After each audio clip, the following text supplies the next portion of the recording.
내일이요. 박미통이 위원장의 첫 인사청문회가 예고돼 있습니다. 쟁점은 무엇인지 또 같이 한번 짚어보도록 하겠습니다. 박미통이가 새로 출범을 하게 됐습니다. 저희들 이제 통합하는 미디어 통신 환경에 맞춰서 방송 미디어 통신 분야를 총괄하는 그런 부처로서 앞으로 해야 될 역할들이 많이 있을 것으로 생각하고 있습니다. 지금 방송미디어통신위원장은 청문 절차 준비 중이에요? 예, 다음 주 화요일 청문회 진행 예정입니다. 청문 절차를 거쳐서 임명이 완료가 된다면 취임을 해서 이런 국민의 명령을 가슴 깊이 새겨가지고 하루빨리 우리 위원회의 조직을 안정화하고 방송미디어통신위원회가 국민생활과 국민경제에 기여하는 기관으로 거듭날 수 있도록 최선을 다하겠습니다.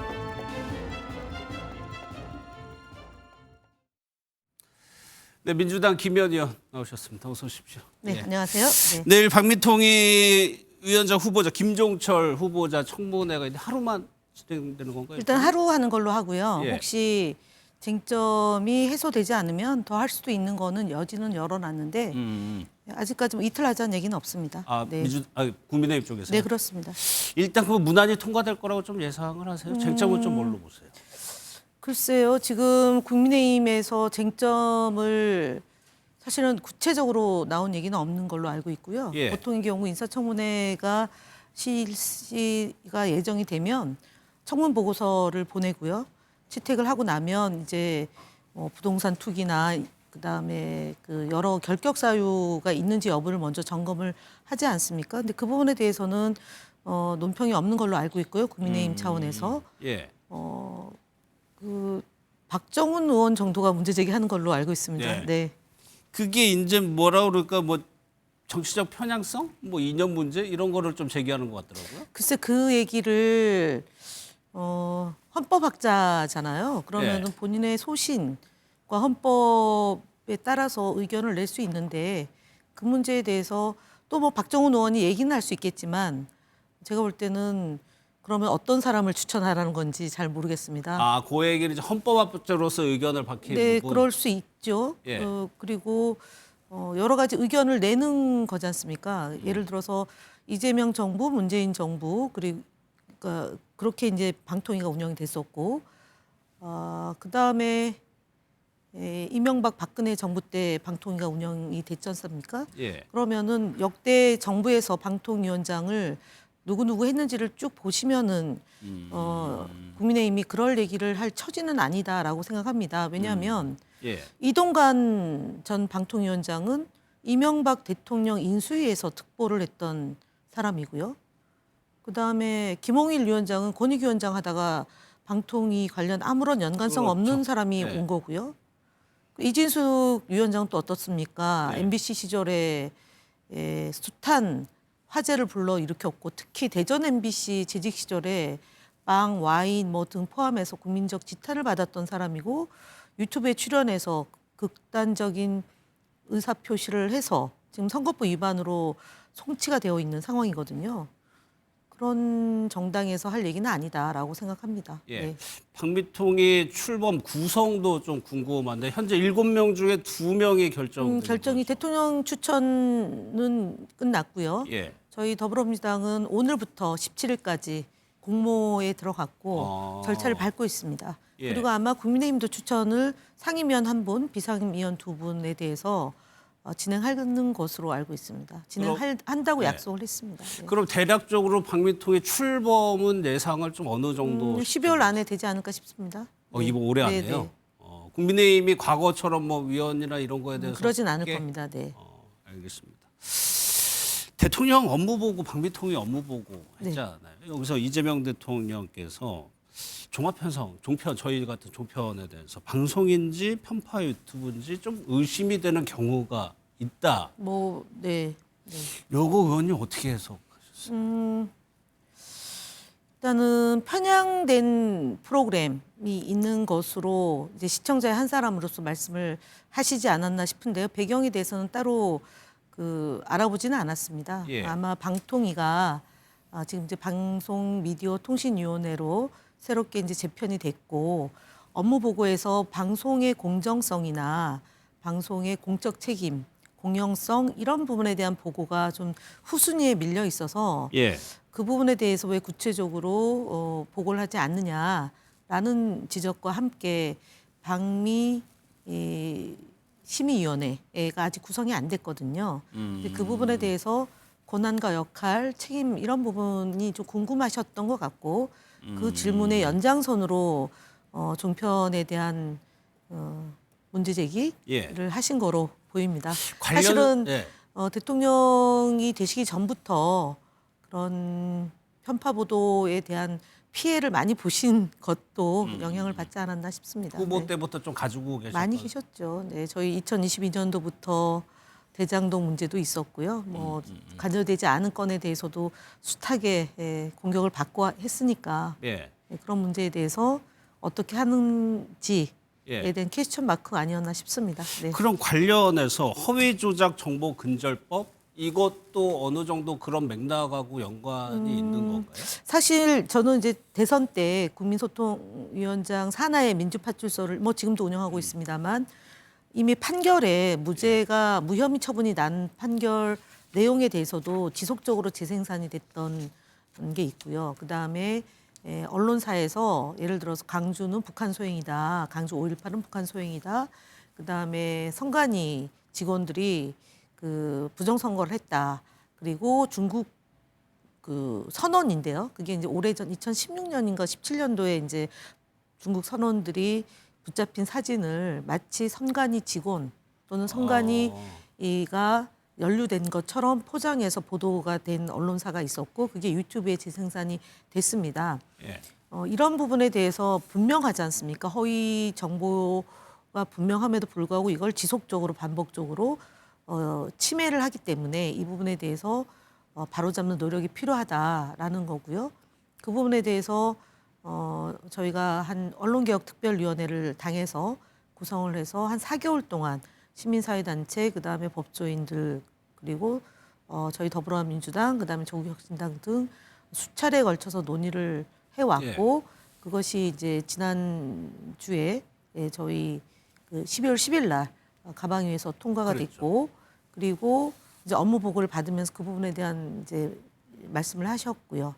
그 문제는 어쨌든 AI로 생성되는 그런 차원에서도 상당히 허위 정보가 많이 생성이 될 수 있는 가능성도 있고 해서 방미통위에서 보다 더 밀도 있는 검토를 하라는 그런 취지의 말씀도 있고 저희가 이제 법안은 저희 차원에서 통과됐고 곧 법사위에서 논의를 해서 예. 전체의 상정을 할 거고요. 아마 야당에서는 필리버스터를 통해서 또 24시간 지연하고 난 뒤면 아마 12월 달 안에 그 법도 처리가 될 예정입니다. 어제 노정면 의원이 설명을 좀 한 것 같긴 한데, 그러니까 네. 모든 게 그거를 허위 정보라고 보는 기준이 명확히 있는 거죠. 고의성. 네, 그렇습니다. 고의성, 그다음에 반복성. 분명하게 불법한 정보라는 것이 입증이 됐음에도 불구하고 경제적 이익을 침해할 목적으로 그러니까 세 가지가 다 공통 분모로 있을 때 허위 조작 정보라는 것으로 해서 예. 법원에 이제 가는 건데요. 그것 역시도 이제 전략적으로 이 소송을 해서 침해를 한다고 치면 법원에서 60일 안에 판단을 내려서 그것이 제대로 된 건지 아닌지를 또 판단하는 또 이중 장치도 있다라는 점을 말씀을 드리겠습니다. 그러니까 그거를 허위 정보를 내면 뭐 언론사나 이런 사람들이 허위인 걸 알면서도 그걸 내보냈을 때 처벌할 그렇습니다. 수 있다는 네. 거죠.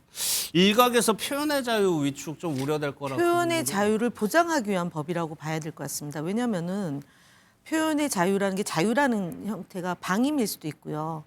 자유를 얘기할 때 예를 들어서 정말 표현의 자유다라고 얘기하는 우리가 뭐 예술의 영역이라든가 이런 부분에 대해서 저희는 건드리지 않는다라는 것을 법제문에 명문화시켰습니다. 예.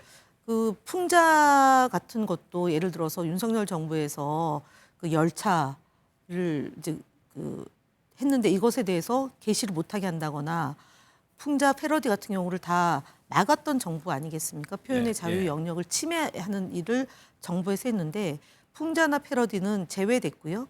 사실 표현의 자유를 보장하기 위해서 허위 조작 정보나 불법 정보가 유통되는 것을 막는 것이지 불법 정보, 허위 조작 정보가 유통됨으로 인해서 방임의 수준으로 가는 것은 국민들이 권리를 침해받을 수 있는 소지가 매우 예, 높습니다. 그래서 오히려 표현의 자유를 지키기 위한 법이지 표현의 자유를 침해하는 법은 아니다라는 것이고요. 또 유튜브 상에서 알고리즘으로 끊임없이 재생산되는 예. 것들도 사실은 그로 인해서 청소년이나 그런 사회적 소위 이 정보로부터 소외계층이 또 많은 고통을 겪는 건데 예. 지금 같은 경우는 그 법이 없음으로 인해서 유튜브 상으로 굉장히 노출이 과다하게 될 수 있는 것 아니겠습니까? 이런 부분에 대해서 자율 규제하는 권한도 있습니다. 자율 규제하는 것도 있지만 말씀드렸던 것처럼 명백히 허위임을 알면서 편집해서 특별하게 유통시키는 것 이런 것들을 문제 삼는 것이지 예. 전체를 다 문제 삼는 것은 결코 아니다라는 거고요. 특히 2022년도에 바이든 날리면 이렇게 해서 2인 구조에서 지속적으로 이제 법정 제재를 가했던 이런 정부의 일이 다시 반복되면 안 되니까 예. 정확한 가이드라인을 잡고 규제해 나가겠다라는 것이 이번 법의 정신입니다. 네. 알겠습니다. 다른 사안도 중요한 사안이 과방의 쿠팡 문제인데 네, 지금 그렇습니다. 김범석 의장도 안 나온다고 하고 전 대표들도 안 나온다고 하면 박대석, 충분해. 강한승 3명 다 안 나온다고 하는데 사유가 예. 이제 건강상의 이유를 이제 박대석 전 대표는 얘기를 했고 강한승 전 대표는 본인이 역할이 없었다라고 얘기를 하고 있는 거고요.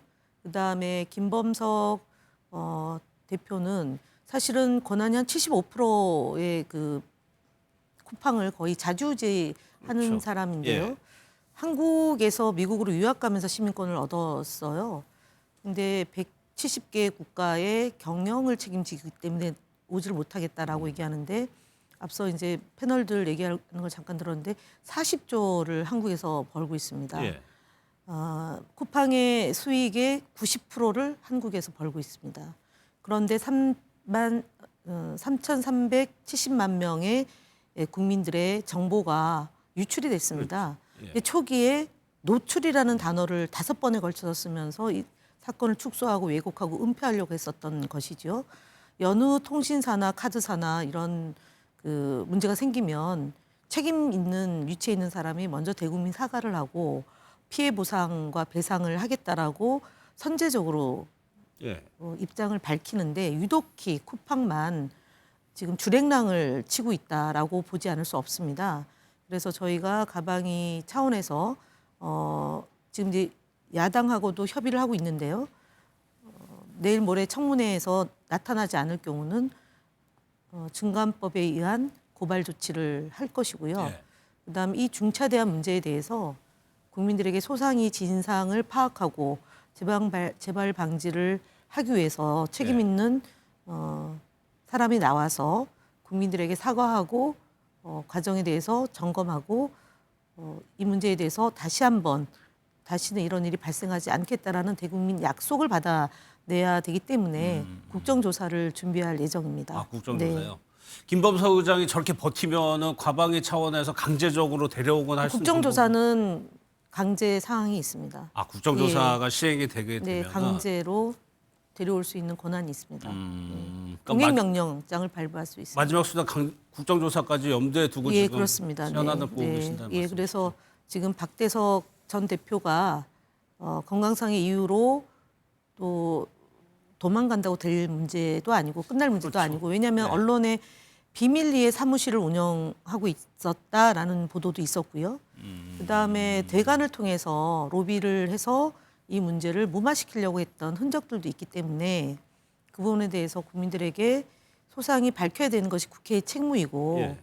더 이상 대한민국 국민이 호구가 되어서는 안 되지 않겠습니까? 그리고 쿠팡이 저희 과방위뿐만 아니라 정무위 소관 업무도 있습니다. 근데 정무위원장이 국민의힘인데 그 차원의 정무위도 좀 열어서 속 시원하게 진상을 파악해야 되는데 일단 저희가 먼저 청문회를 개최하기로 여야 간에 합의가 됐기 때문에 예. 해킹 문제에 대해서는 다들 국민들이 불안해하고 있는 문제고 너무 허술하게 관리하고 있는 거고 무조건 돈만 벌면 된다라는 이런 천민 자본주의적 시각으로 기업을 운영하는 것은 안 맞는 거고요. 또 예. 글로벌 기업이라고 본인들 스스로가 얘기하고 있는데 다른 나라에서 대한민국을 어떻게 볼 것인지 또는 미국이나 대만에서 일본에서 영업을 하고 있는데 특히 대만에 대해서는 굉장히 그 정보 보안을 강화해서 투자를 더 많이 해서 이런 것이 유출되지 않는 제동 장치를 했다는 것으로 그게 알려지고 있어요.